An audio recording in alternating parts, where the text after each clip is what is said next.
அனைவருக்கும் வணக்கம். இன்றைக்கி நம்ம ஷாயி சரித்திரத்தினுடைய 42வது அத்தியாயம் பார்க்க போகிறோம். போன வாரம் 41வது அத்தியாயம், இந்த வாரம் 42வது அத்தியாயம், அடுத்த வாரம் 43வது அத்தியாயம் பார்க்கலாம். ஒவ்வொரு வியாழக்கிழமையும் ஒரு அத்தியாயம் எதுவும் பார்த்துட்ருக்கோம். இந்த வாரம் 42வது வாரம், அதனால் 42வது அத்தியாயம் பார்க்க போகிறோம். வழக்கம் போல் நம்ம இஷ்ட தெய்வங்களை வணங்கிட்டு நம்ம அத்தியாயத்துக்குள்ளே போகலாம். ஓம் சாய் பாபா போற்றி.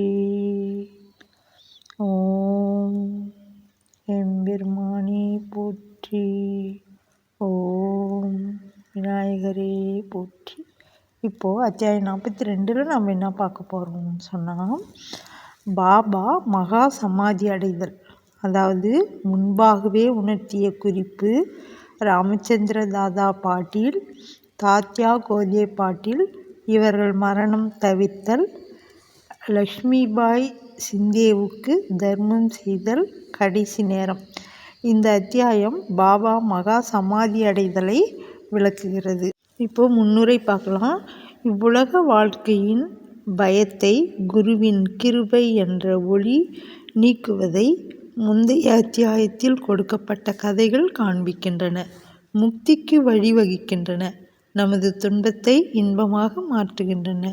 சத்குருவின் பாதங்களை நாம் எப்போது நினைத்து கொண்டிருப்போமானால் நமது துன்பங்கள் ஒரு முடிவுக்கு வருகின்றன.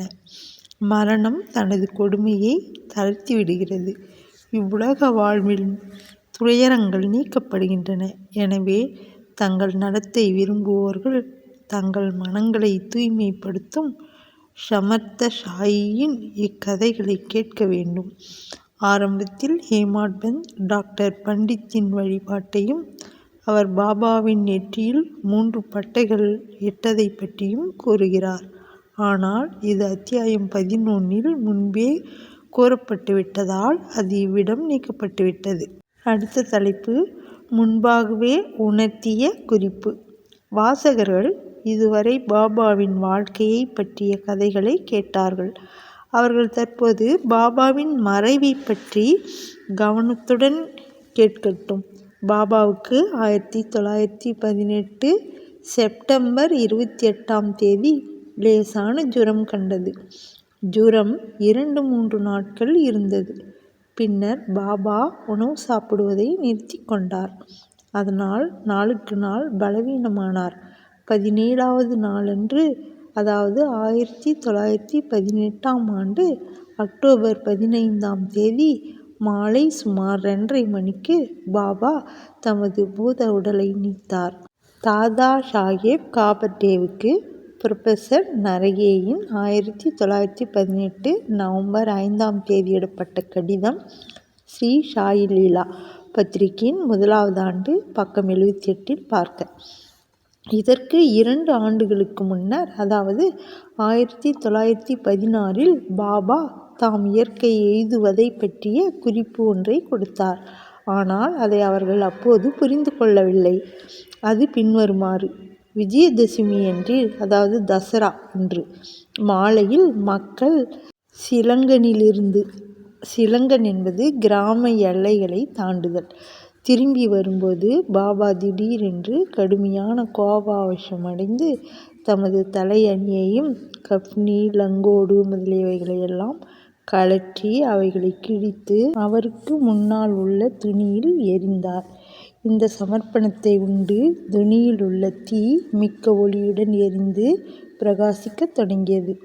பாபா முற்றிலும் நிர்வாணமான நிலையில் அங்கு நின்றார். நெருப்பை போன்ற சிவந்த கண்களுடன் எல்லோரையும் நோக்கி, ஓ பேர்வழிகளே, இப்போது என்னை எல்லோரும் நன்றாக பார்த்து நான் ஒரு இந்துவா அல்லது முஸ்லிமா என்பதை தீர்மானியுங்கள் என்று உரக்க கூவினார். எல்லோரும் பயத்தால் நடுங்கிக் கொண்டிருந்தனர். ஒருவருக்கும் பாபாவிடம் நெருங்க தைரியமில்லை. கொஞ்ச நேரத்துக்கு பின் பாபாவின் தொழுநோய் அடியவரான பாகோஜி சிந்தே தைரியத்துடன் அவர் அருகில் சென்று லங்கோடை கட்டிவிடும் முயற்சியில் வெற்றி பெற்றார். பாபா, என்ன இதெல்லாம்? இன்றைக்கு சிலங்கன், அதாவது தசரா விடுமுறை என்றார். பாபா தமது ஷட்காவை தரையில் அடித்து, இது என்னுடைய சிலங்கன் என்றார்.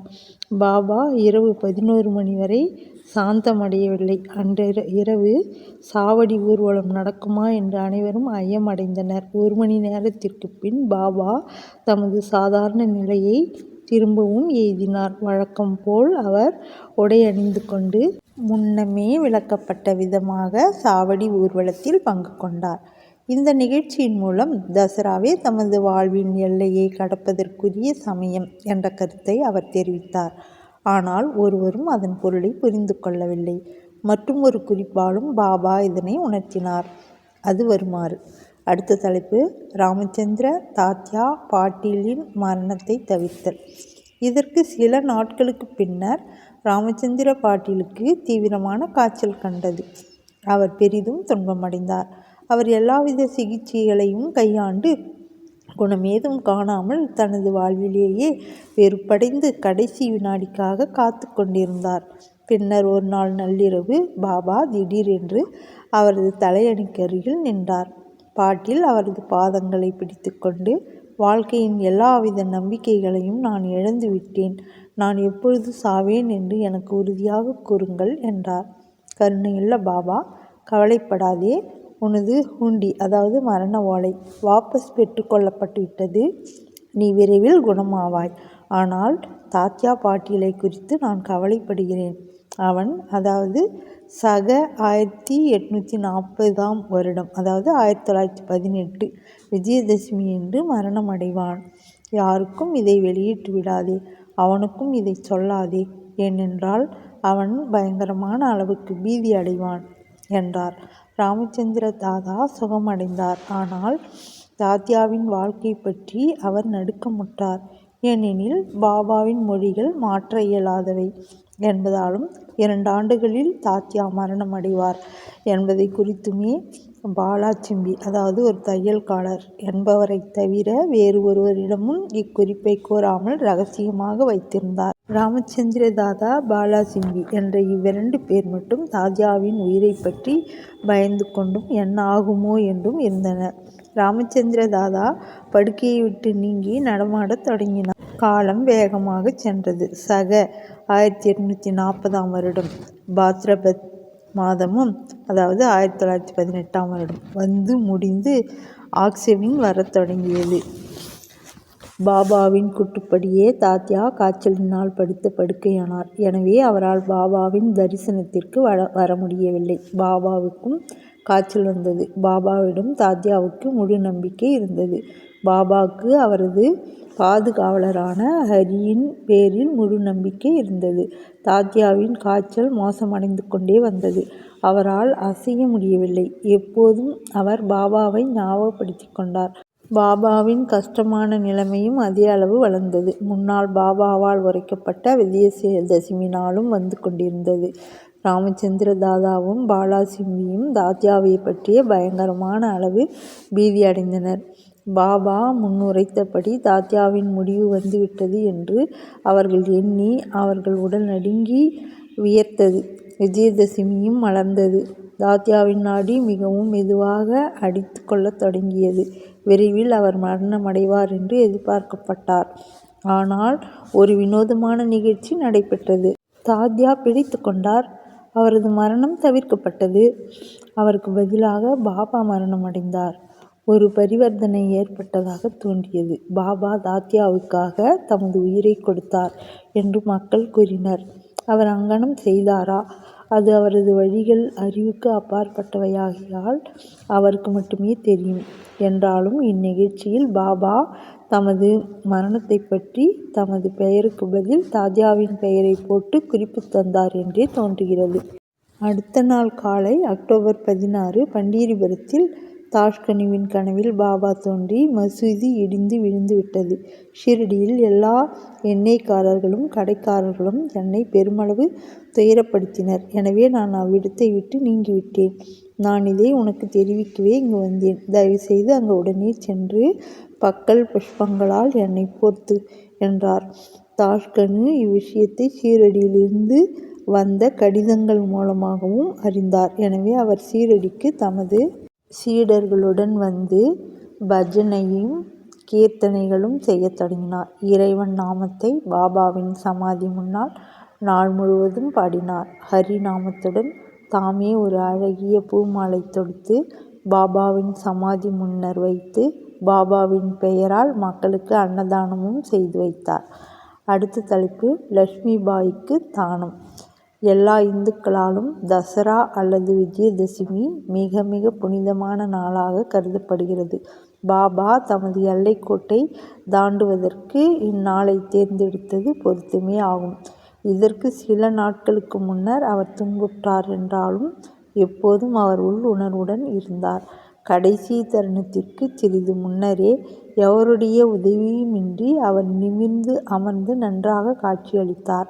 பாபாவுக்கு அபாயம் நீங்கிவிட்டதென்றும் அவர் தேறி வருகிறார் என்றும் மக்கள் நினைத்தனர். தாம் விரைவில் காலமாக போவதை அவர் அறிந்திருந்தார். எனவே லட்சுமி பாயி சிந்தேவுக்கு தாம் ஏதும் தர்மம் செய்ய வேண்டும் என்று நினைத்தார். அடுத்த தலைப்பு எல்லா ஜந்துகளிலும் பாபா வியாபித்திருத்தல். இந்த லட்சுமி பாயி சிந்தே ஒரு நல்ல வசதியுள்ள பெண்மணி. இரவும் பகலும் அவள் மசூதியில் வேலை செய்தாள்.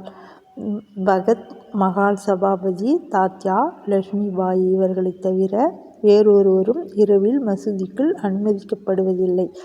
ஒரு நாள் மாலை பாபா தாத்யாவுடன் மசூதியில் அமர்ந்து கொண்டிருக்கும் போது லட்சுமி பாயி வந்து பாபாவை வணங்கினாள். பாபா அவளிடம், ஓ லட்சுமி, நான் மிகவும் பசியாய் இருக்கிறேன் என்றார். அதற்கு அவள், பாபா சிறிது நேரம் பொறுங்கள், நான் ரொட்டியுடன் வருகிறேன் என்று கூறிக்கொண்டே சென்றாள். ரொட்டி காய்கறிகளுடன் அவள் திரும்பினாள். அவற்றை பாபாவின் முன் வைத்தாள். அவர் அதை எடுத்து நாய்க்கு கொடுத்தார். அதற்கு லட்சுமி, பாபா, இது என்ன? உங்களுக்காக நான் அவசரமாக ஓடி எனது சொந்த கைகளால் ரொட்டி தயாரித்தேன். நீங்கள் அதில் சிறிதேனும் எடுத்து கொள்ளாமல் நாயிடம் தூக்கி எறிகிறீர்களே, வீணாக எனக்கு தொல்லை கொடுத்தீர்கள் என்றாள். அதற்கு பாபா, ஒன்றுமில்லாததற்காக ஏன் கவலைப்படுகிறாய்?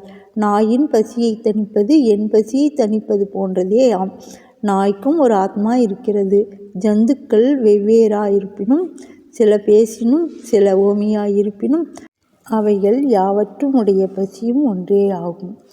பசியாயிருப்போர்க்கு உணவளிப்பவன் உண்மையிலேயே எனக்கு உணவை பரிமாறுகிறான் என்று நிச்சயமாக அறிந்து கொள்வாயாக. இதை ஒரு ஆதார ரீதியாக கருது என்று பதிலளித்தார்.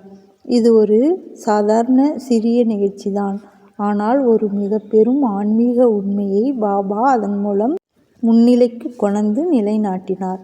தினசரி வாழ்வில் அதை நடைமுறைக்கு கொண்டு வருதலை எவருடைய உணர்ச்சியும் துன்புறாத முறையில் எடுத்து காட்டினார்.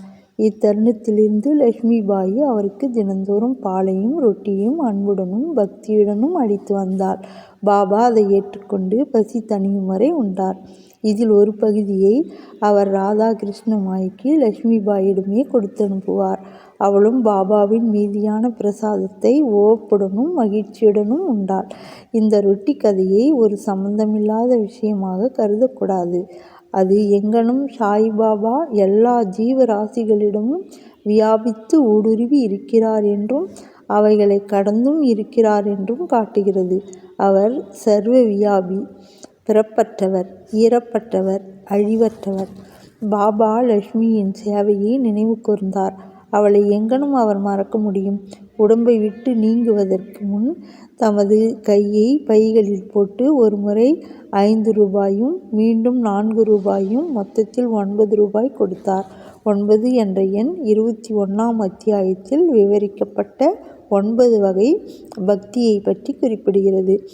அல்லது சிலங்கன் நேரத்தில் அளிக்கப்பட்ட தர்ஷினியாக இருக்கலாம். லட்சுமி பாயி ஒரு வசதியான பெண்மணி. எனவே பாபா அவளுக்கு குறிப்பால் உணர்த்தி நல்ல அடியவர்களுக்கு வேண்டிய 9 வித குணங்களை சொல்லியிருக்கலாம். பாகவதத்தில் 11வது காண்டத்தில் 10வது அத்தியாயத்தில் 6வது பாடலில் 1வது 2வது செய்யுளில் முறையே முதல் 5 குணங்களும் பின் 4 குணங்களும் கூறப்பட்டு உள்ளன. பாபாவும் அத்தகைய ஒழுங்கை பின்பற்றி முதலில் 5 ரூபாயும் பின்னர் 4 ரூபாயும் மொத்தத்தில் 9 ரூபாய் அளித்தார்.